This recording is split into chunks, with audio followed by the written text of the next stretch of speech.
Hi guys, ఇప్పుడు మనం మట్టితో ఒక బొమ్మను చేయబోతున్నాం. దానికి కావాల్సిన వస్తువులు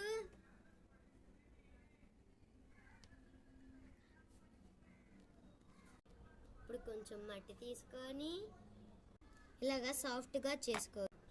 ఇలా చేసుకున్న తర్వాత ఇంకొంచెం మట్టి తీసుకొని ఇప్పుడు మీరు ఆ మట్టిని రౌండ్గా చేసుకో.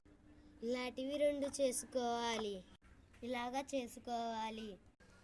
ఇప్పుడు ఇంకొంచెం మట్టి తీసుకొని కాలులా తయారు చేసుకోవాలి.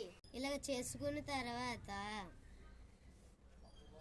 ఇప్పుడు ఇంకొంచెం మట్టి తీసుకొని నువ్వు మట్టితో చేస్తున్నావు బట్టలమ్మా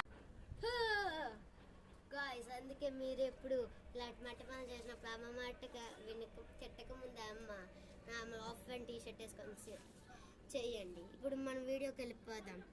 ఇంకొంచెం మట్టి తీసుకొని రౌండ్ బాల్లు 2 చేసుకోవాలి. ఇలాగా చేసుకోవాలి.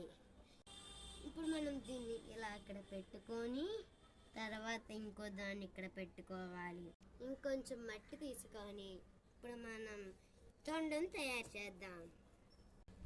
తొండం ఇలా తయారు చేసుకోవాలి. ఇప్పుడు వినాయకుడికి తొండం పెట్టేద్దాం. ఇప్పుడు ఇంత కొంచెం మట్టి తీసుకొని వినాయకుడికి కిరీటం చేద్దాం. ఇప్పుడు ఇది ఇలా పెట్టుకోవాలి మన బుజ్జి వినాయకుడు. ఇప్పుడు ఇంకొంచెం మట్టి తీసుకొని చేతులు తయారు చేద్దాం. ఇంకొంచెం మట్టి తీసుకొని వినాయకుడికి ఇప్పుడు చేతులు తయారు చేద్దాం. రండి, చెయ్యలు చేసుకున్నాం. ఇలా పెట్టుకోవాలి. ఇగోండి లడ్డు. అరే ఏం చేస్తున్నావురా? పప్పుని వేస్ట్ చేస్తున్నావు. అమ్మా, వినాయకుడిని చేశానమ్మా, అందుకే పప్పుని పెట్టాను. ఓహో సరేలే. ఇంతవరకు చూసినందుకు థ్యాంక్స్ గాయ్స్. Bye guys.